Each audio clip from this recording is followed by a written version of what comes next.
नमस्कार दोस्तों, स्वागत है आप सभी का रोशन सा स्टडी पॉइंट पे। और आज की इस वीडियो में हम समझने वाले हैं 12th क्लास हिस्ट्री का जो चैप्टर नंबर 15 है, इसका नाम है संविधान का निर्माण। वैसे तो इस चैप्टर के ऊपर 2 वीडियो मैं आप लोगों को प्रोवाइड करा चुका हूँ, ये 3rd पार्ट है और आज की इस वीडियो में हम इस चैप्टर को कंप्लीट करने वाले हैं। और इस वीडियो के साथ, इस चैप्टर के खत्म होने के साथ ही साथ आपका जो सिलेबस है वो भी कंप्लीट हो जाने वाला है। जो भी CBSE बोर्ड के जो भी स्टूडेंट है उन सबका तो भाई सिलेबस कंप्लीट हो जाएगा। वैसे 14 चैप्टर जो है हमारा, उसके ऊपर 2 वीडियो मेरे को बनाना बाकी रह गया है, तो वो भी मैं बना दूंगा जैसा ही टाइम मिलेगा। लेकिन मेरे हिसाब से आप लोगों का जो सिलेबस है वो इस वीडियो के बाद क्या हो जाएगा, कंप्लीट हो जाएगा। तो देखिए, पिछली वीडियो में हमने जो आखिरी टॉपिक समझा था वो पृथक निर्वाचिका के बारे में हमने बात की थी और उसके बाद हमने NG रंगा के बारे में बात किया था। NG रंगा ने जो अल्पसंख्यक शब्द की जो व्याख्या है वो किस आधार पे करने की कोशिश की थी, वो टॉपिक हमने समझा था। आज हम बात करने वाले हैं आदिवासियों और जो हमारे हरिजन समाज के जो लोग हैं, है ना, जो दमित वर्ग के जो लोग हैं, उनके अधिकारों की बात करेंगे। उनके लिए क्या कुछ बहस चला संविधान सभा में, उनके अधिकारों की रक्षा के लिए क्या कुछ बहस चला था, वहाँ से हम आज की इस वीडियो को शुरू करने वाले हैं। तो यहाँ पे हम सबसे पहले जयपाल सिंह से स्टार्ट करेंगे। जयपाल सिंह जो कि संविधान सभा के सदस्य थे और इन्होंने आदिवासी समाज के लिए, आदिवासी समूहों के लिए अधिकारों की रक्षा की मांग की थी और क्या कुछ उन्होंने दलील दिया था उसको हम समझने वाले हैं। तो उन्होंने संविधान सभा को संबोधित करते हुए, वहाँ के जो अध्यक्ष थे डॉक्टर राजेंद्र प्रसाद, उनको संबोधित करते हुए कहते हैं कि महोदय, अगर भारतीय जनता में ऐसा कोई समूह है जिसके साथ सही व्यवहार नहीं किया गया तो हम मेरा समूह है। किसके बारे में जयपाल सिंह कह रहे हैं? ये आदिवासियों के बारे में कह रहे हैं कि आदिवासियों को सबसे ज़्यादा दबाया गया है, उनके साथ अच्छा व्यवहार नहीं किया गया।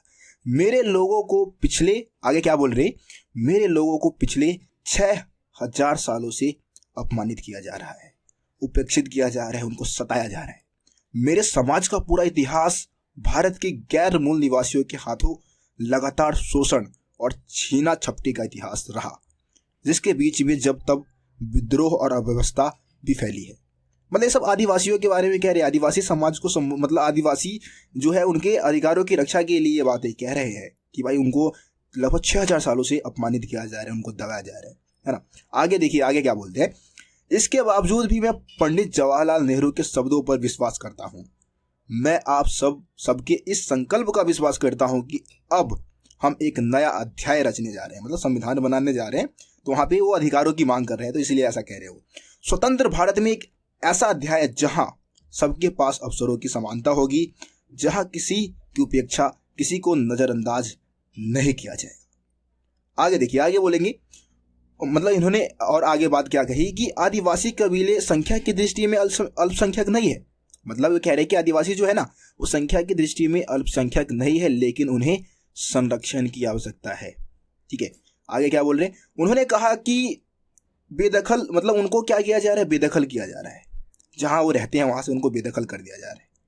उन्हें उनके जंगलों और चारागाहों से वंचित कर दिया गया। उन्हें नए घरों की तलाश में भागने के लिए मजबूर किया गया। उन्हें आदिम और पिछड़ा मानते हुए शेष समाज ने उन्हें हिकारत की नज़र से देखा। जयपाल ने आदिवासियों और शेष समाज के बीच जो भी भावनात्मक और भौतिक फासले हैं उसको ख़त्म करने के लिए एक बहुत ही जज्बाती बयान दिया।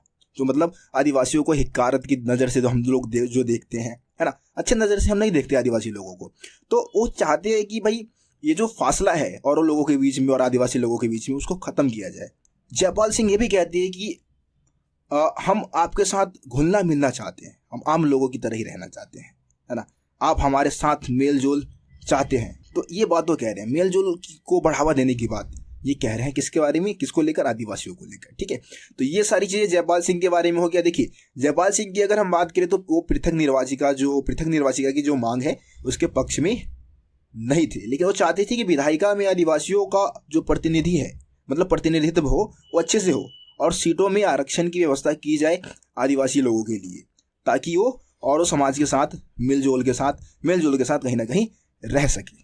देखिए दोस्तों, अब हम हरिजन समाज की बात करेंगे। हरिजन समाज के अधिकारों की रक्षा के लिए कौन कौन से जो नेता थे, संविधान सभा के जो सदस्य थे, उन्होंने क्या विचार रखे थे, उसकी हम बात कर लेते हैं। सबसे पहले हम अंबेडकर जी की बात कर लेते हैं। देखिए, अंबेडकर जी ने क्या किया था, जो हरिजन समाज है उसके लिए आरक्षण की मांग तो की ही थी, साथ में पृथक निर्वाचिका के शुरू में पक्ष में थे। लेकिन महात्मा गांधी ने उनको बताया, महात्मा गांधी ने विरोध किया और महात्मा गांधी ने उनको समझाया कि पृथक निर्वाचिका के कारण जो अल्पसंख्यक है वो क्या होंगे, शेष समाज से कट के अलग हो जाएंगे। तो इसलिए उन्होंने फिर इस मांग को छोड़ दिया था फौरन ही। ठीक है, आपको पता है कि अल्पसंख्यक जो लोग हैं या जो हम हरिजन समाज के लोगों की हम बात कर रहे हैं, शुरू से उनको दबाया जा रहा है। लोगों ने क्या किया, उनकी श्रम सेवा का इस्तेमाल तो किया, लेकिन उनको सामाजिक तौर पे खुद से दूर रखा, है ना। जाति व्यवस्था के कारण उनके साथ भेदभाव होता रहा। ठीक है, तो आप लोगों ने वैसे 3rd चैप्टर में मैंने ये सारी चीज़ें बताई थी। कुछ चांडाल वगैरह होते थे, है ना, जो कि मरे हुए जानवरों के मांस खाते थे, है ना, मरे हुए जानवरों को छूते थे। तो उनकी ज़िंदगी कैसी थी, गांव नगर से बाहर उनको रहना होता था। लेकिन अब तो भाई जाति व्यवस्था को ख़त्म करना था, क्योंकि हमारे देश का संविधान बनने जा रहा है। तो उनके अधिकारों की रक्षा के लिए भी बहुत सारे प्रश्न उठाए गए। यहाँ पे हम मद्रास के सदस्य जिनका नाम है जे नागप्पा, ठीक है, नागप्पा नाम बता रहा हूँ, उन्होंने कहा कि हम सदा कष्ट उठाते रहे। ये किसके बारे में बोल रहे हैं, ये हरिजन समाज के बारे में बोलेंगे। वो कह रहे हैं कि हम सदा कष्ट उठाते रहे हैं, पर अब और कष्ट उठाने को तैयार हम नहीं है। हमें अपनी जिम्मेदारियों का एहसास हो गया है। हमें मालूम है कि अब अपनी बात कैसे मनवानी है। नागप्पा आगे कहते हैं कि संख्या की दृष्टि से हरिजन क्या है, अल्पसंख्यक नहीं है। आबादी में उनकी हिस्सेदारी लगभग 20 से 25% है। उनकी पीड़ा का कारण क्या है, जो समाज में जो कानून बनाए गए हैं और राजनीति तौर पे उनको हाशिए पर रखा गया, उसी के कारण ये इतने ज़्यादा कष्ट उठा रहे हैं। ठीक है, उनके पास क्या है, जो हरिजन लोग हैं उनके पास शिक्षा तक पहुंच नहीं है, न ही शासन में उनकी हिस्सेदारी है। तो ये बातें किसके बारे में कह रहे हो, ये सब हरिजन समाज के बारे में। आगे हम एक और नेता की बात करते हैं जो कि मध्य प्रांत के थे। मध्य प्रांत आपको पता है आपका ये जो मध्य प्रदेश है और उसके आसपास के कुछ राज्य उस समय थे, उनको मध्य प्रांत में हम रखते हैं। ठीक है, मध्य भारत का भूभाग मध्य प्रांत कहलाया। तो मध्य प्रांत के एक और नेता है जिनका नाम है, एक नेता है जिनका नाम है के.जे. खांडेलकर। ठीक है, के.जे. खांडेलकर क्या कह रहे हैं, उन्होंने हरिजन समाज के बारे में कहा कि हमें हजारों साल तक दबाया गया, इस हद तक दबाया गया कि हमारे दिमाग, हमारी देह काम नहीं करती और अब हमारा हृदय भी भाग्य शून्य हो चुका है। न ही हम आगे बढ़ने के लिए लायक रह गए हैं और यही हमारी स्थिति है। ये बातें हरिजन समाज के बारे में कह रहे हैं। ठीक है, तो अम्बेडकर जी ने पृथक निर्वाचिका को सपोर्ट किया, लेकिन बाद में इसकी मांग को छोड़ दिया। हमारे समाज में, हमारे संविधान में बहुत सारे ऐसे कानून बनाए गए जिससे कि जो छुआछूत है उसको ख़त्म किया जा सके। हिंदू मंदिरों में सभी जातियों के लिए प्रवेश की अनुमति मिल जाए। विधायिकाओं में क्या हुआ, आरक्षण की व्यवस्था की गई। सरकारी नौकरियों में आरक्षण की व्यवस्था की गई ताकि हरिजन समाज को भी समाज की मुख्य धारा में लाया जा सके। ठीक है, तो ये सारे पॉइंट्स आप हरिजन समाज के बारे में जो भी तर्क वितर्क संविधान सभा में चले उसमें आप बताएंगे। अब हम अपने अगले टॉपिक की बात करते हैं जो कि है केंद्र और राज्य सरकार के बीच में शक्तियों का बंटवारा। है ना, आपको पता है कि भारत में एक केंद्र सरकार बनाया गया है, दूसरी राज्य सरकार, है ना। ज़्यादा शक्तियाँ किसको दी गई है, केंद्र सरकार को। राज्य सरकार के पास उतने पावर नहीं है। तो जब संविधान का निर्माण हो रहा था तो उस समय क्या कुछ बहस चले थे, क्या कुछ डिबेट हुआ संविधान सभा में केंद्र और राज्य सरकार के बीच में शक्तियों के बंटवारे को लेकर, उसी को हम समझने वाले हैं। तो सबसे पहले आपको पता है कि भाई जो जवाहरलाल नेहरू है उनके विचार को हम समझ लेते हैं। जवाहरलाल नेहरू ने, आपको पता है, शक्तिशाली केंद्र सरकार बनाने के पक्ष में तर्क दिया था, है ना। उनका कहना यह था कि भाई विभाजन जब एक सच्चाई बन चुकी है तो हम एक कमजोर केंद्र सरकार की व्यवस्था को एक तरीके से हानिकारक मानते थे। उनका कहना यह था कि देश में शांति व्यवस्था को बनाए रखने के लिए, अंतर्राष्ट्रीय स्तर पर पूरे देश का प्रतिनिधित्व करने के लिए एक शक्तिशाली केंद्र सरकार का होना जरूरी है, जो देश को क्या करेगा, विदेशी हमले से बचाएगा, देश की रक्षा करेगा, है ना। जो भी देश के अंदर कोई गड़बड़ी होगा तो उसको संभालने की कोशिश करेगा, उस स्थिति को संभालेगा। क्योंकि आपको पता है विभाजन जब हुआ ना देश का, तो विभाजन के समय किसी को पता नहीं था कि भाई पावर किसके हाथों में है, कानून व्यवस्था को कौन संभाल रहा है, किसी को कुछ मालूम नहीं था। तो इसीलिए नेहरू जी ने शक्तिशाली केंद्र सरकार के पक्ष में तर्क दिया था। अब आपको पता है कि केंद्र सरकार और राज्य सरकार के बीच में जो शक्तियों का बंटवारा है ना, वो 3 सूचियों के माध्यम से किया गया था, है ना। 3 सूची के अलग अलग विषय तैयार किए गए थे और उनके माध्यम से ही केंद्र सरकार और राज्य सरकार के बीच में शक्तियों को बांटा गया था। सबसे पहले केंद्र सूची था आपका। केंद्र सूची में ऐसे विषय को शामिल किया गया जिसमें केवल केंद्र सरकार ही कानून बना सकती थी, जैसे कि विदेशी मामले हैं, है ना, रक्षा है। तो ये सब क्या है, हम इस पे केंद्र सरकार कानून बनाएगी। उसके बाद हम आते हैं राज्य सरकार की और राज्य सूची की बात कर लेते हैं। तो राज्य सूची में ऐसे विषय रखे गए जिसपे राज्य सरकार कानून बनाएगी, जैसे कि कृषि है ना, कृषि पे वैसे दोनों बनाते हैं तो वो शायद संवर्धित सूची का विषय हो जाएगा। हम यहाँ पे सिंचाई की बात कर लेते हैं। वैसे कृषि भी मेरे ख्याल से आप एक बार देख लेना, कृषि का जो विषय है वो भी राज्य सरकार के पास होता है। सिंचाई के जो भी विषय है ना, पुलिस प्रशासन भी जो है वो राज्य सरकार के अंडर ही आ जाता है। उसके बाद हम संवर्धित सूची की बात कर लेते हैं। संवर्धित सूची में ऐसे विषय रखे गए जिसपे केंद्र सरकार और राज्य सरकार दोनों मिलकर कानून बनाएगी, है ना। जैसे कि यहाँ पे शिक्षा की बात करते हैं तो यहाँ पे केंद्र सरकार और राज्य सरकार दोनों इस विषय पे कानून बना सकती है ना। गोद लेने जैसे मुद्दे हैं तो इस पे भी केंद्र सरकार और राज्य सरकार दोनों मिलकर कानून बनाती है। तो ये संवर्धित सूची के विषय है। लेकिन इसके बावजूद भी कई ऐसे प्रावधान किए गए हैं जो इस बात को दर्शाता है कि भारत में एक शक्तिशाली केंद्र सरकार की व्यवस्था की गई है। यहाँ पे हम सबसे पहले बात कर लेते हैं जितने भी बड़े उद्योग हैं, ठीक है, खनिज पदार्थ या खनिज उद्योग है, वो सब केंद्र सरकार के नियंत्रण में दिए गए। इसके अलावा हम बात करते हैं अनुच्छेद 356 की। तो अनुच्छेद 356 के अंतर्गत क्या होता है, किसी भी राज्य में राष्ट्रपति शासन लागू हो जाता है। और राष्ट्रपति शासन जब लागू हो जाएगा ना, तो उस स्थिति में क्या होगा कि पूरे राज्य सरकार की जितने भी विषय है वो केंद्र सरकार के अंतर्गत आ जाएगा। यानी कि राष्ट्रपति शासन लागू हो जाता है और राष्ट्रपति वहाँ की शासन व्यवस्था को चलाने लगता है। तो केंद्र मतलब राज्य का पावर तो चला गया, ठीक है। इसके अलावा हम संवर्धित सूची के विषय की बात करें, संवर्धित सूची के भी अधिकांश विषय पर कानून बनाने का अधिकार किसको दिया गया, केंद्र सरकार को दिया गया है। राज्य सरकार के पास बहुत ही कम विषय है संवर्धित सूची के, ठीक है, बहुत ही कम पावर है वहाँ पे भी। तो इससे भी ये समझ में आता है कि भारत में केंद्र सरकार ज़्यादा पावरफुल है। हम राजकोषीय बंटवारे की बात कर लेते हैं। जैसे कि राजकोषीय बंटवारे का मतलब है हम यहाँ पे टैक्स की बात कर रहे हैं, इनकम के सोर्स की बात कर रहे हैं। तो इनकम के भी ज़्यादातर सोर्स जो है ना वो केंद्र सरकार के अंडर ही रखा गया है। जैसे कि हम सीमा शुल्क की बात करें, हम कंपनी कर की बात करें तो ये केंद्र सरकार के अंतर्गत आ जाता है ना। और जैसे हम बात करें आयकर है तो इसमें आयकर जो है वो राज्य सरकार और केंद्र सरकार दोनों के बीचों में मतलब बंटता है।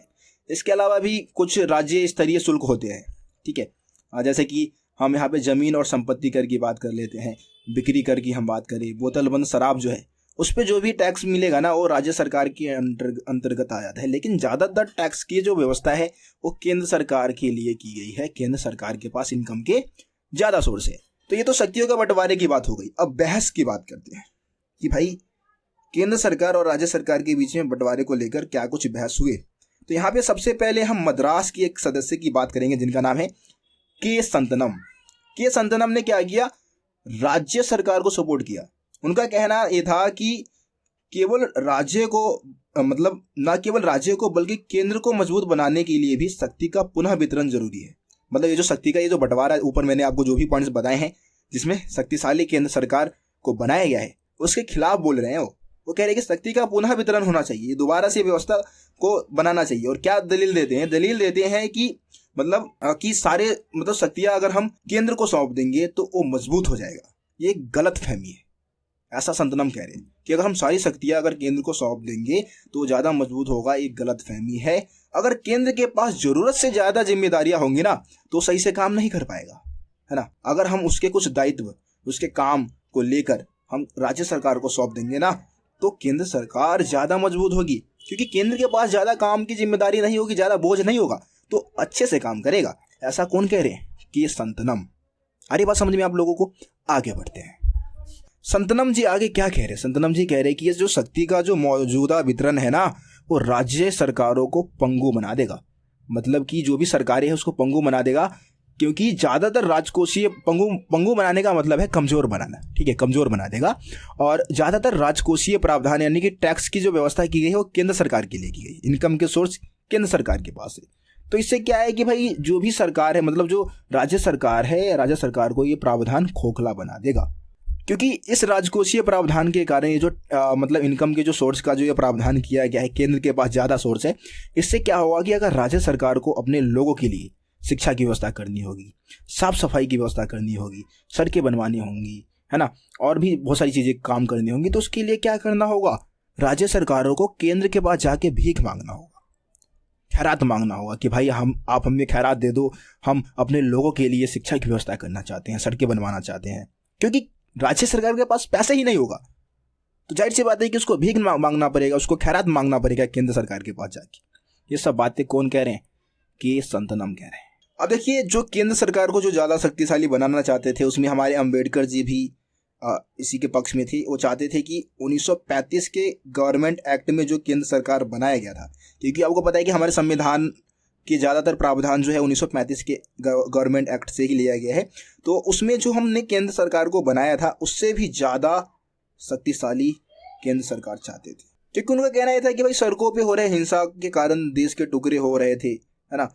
उनका हवाला देते हुए ये सारी बातें कही जा रही थी कि एक शक्तिशाली केंद्र सरकार होना ही चाहिए जो हिंसा को रोके, जो सांप्रदायिक हिंसा होते हैं उसको रोकने में सक्षम हो। यहाँ पे हम एक और नेता की बात कर लेते हैं जिनका नाम है गोपाल स्वामी अय्यर, है ना। उन्होंने जोर देकर कहा कि केंद्र सरकार, जो केंद्र ज़्यादा से ज़्यादा मजबूत होना चाहिए। इसके अलावा एक और नेता है संयुक्त प्रांत की। संयुक्त प्रांत आप जानते हैं, उत्तर प्रदेश का जो भाग है उसको हम संयुक्त प्रांत बोलते थे पहले, है ना। तो संयुक्त प्रांत के जो एक सदस्य है जिनका नाम है बालकृष्ण शर्मा, उन्होंने इस बात को बहुत ही विस्तार से बताया और एक प्रकाश डाला कि भाई एक शक्तिशाली केंद्र का होना क्यों जरूरी है ना। वो कहते हैं कि देश के हित में योजना बना सके, क्योंकि केंद्र सरकार ज़्यादा पावरफुल होगा तो देश के हितों में क्या करेगा? योजनाएं बनाएगा। उपलब्ध आर्थिक संसाधनों का क्या करेगा? उपलब्ध आर्थिक संसाधनों को जुटाएगा, है ना। एक उचित शासन व्यवस्था स्थापित करेगा वो, ठीक है। देश को विदेशी आक्रमणों से भी बचाएगा। तो इसीलिए हमें एक शक्तिशाली केंद्र सरकार चाहिए।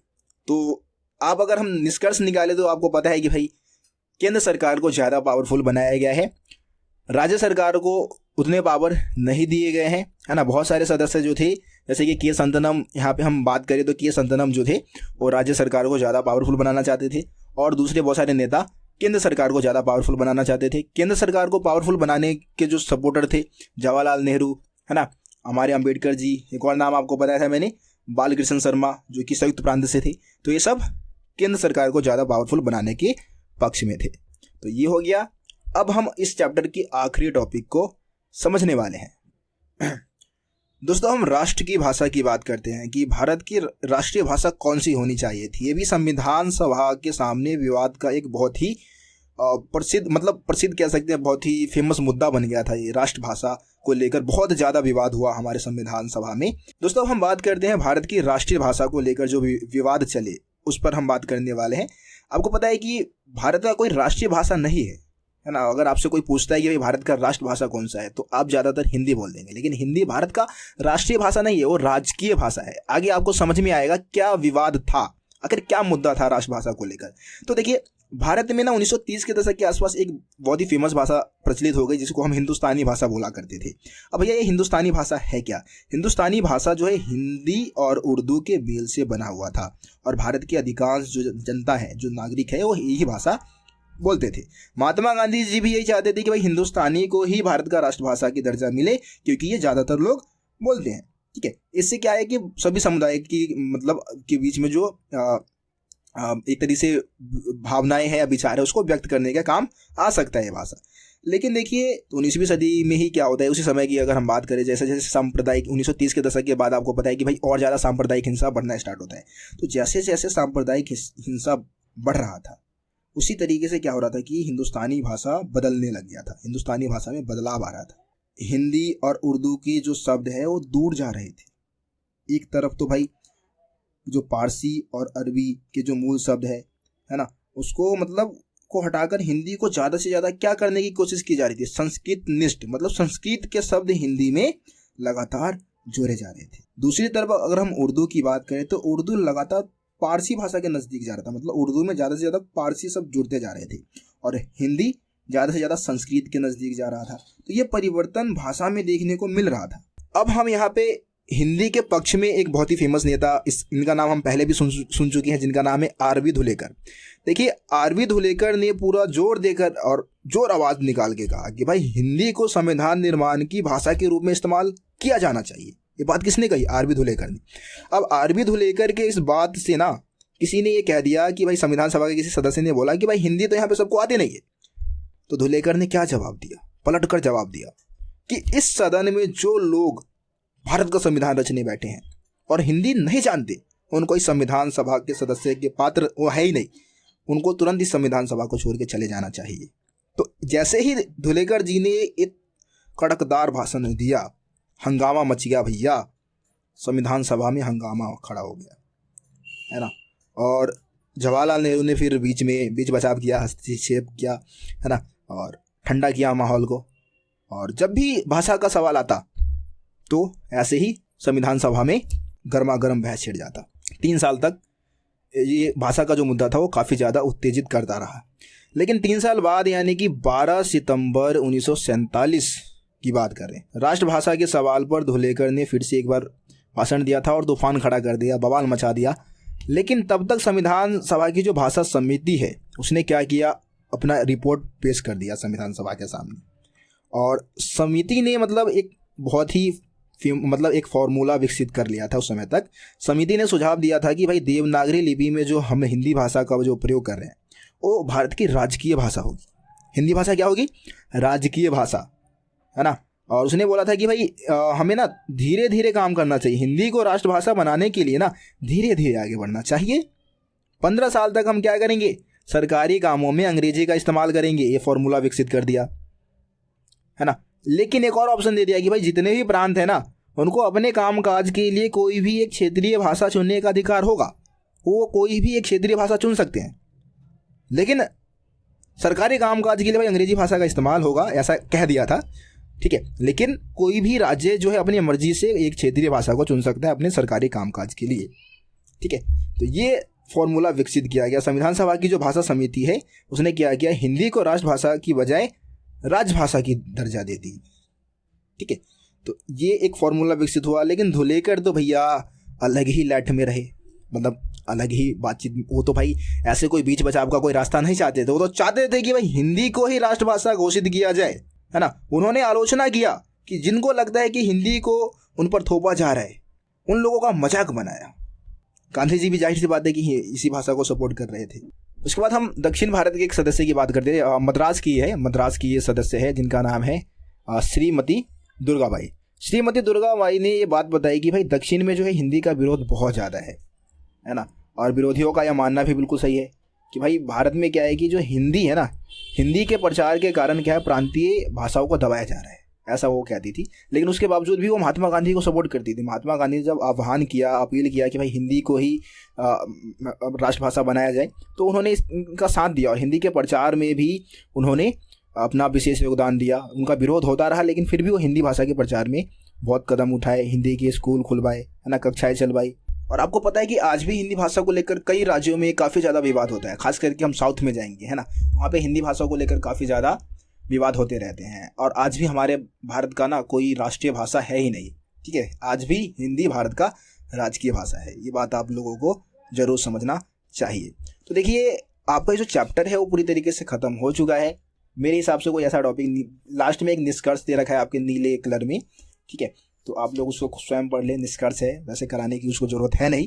देखिए सिलेबस कंप्लीट हो चुका है तो आप लोग खुश हो जाए भाई, ठीक है। रोशन भैया ने तुम्हारा सिलेबस कंप्लीट करवा दिया है हिस्ट्री का, क्योंकि ज़्यादातर स्टूडेंट मैं देख रहा हूँ कि भाई रोशन सा स्टडी पॉइंट पे वैसे हिस्ट्री के लिए तो काफ़ी सारे स्टूडेंट आ रहे हैं, साथ ही साथ पॉलिटिकल साइंस और दूसरे सब्जेक्ट के लिए भी स्टूडेंट्स आ रहे हैं, ऐसी कोई बात नहीं है।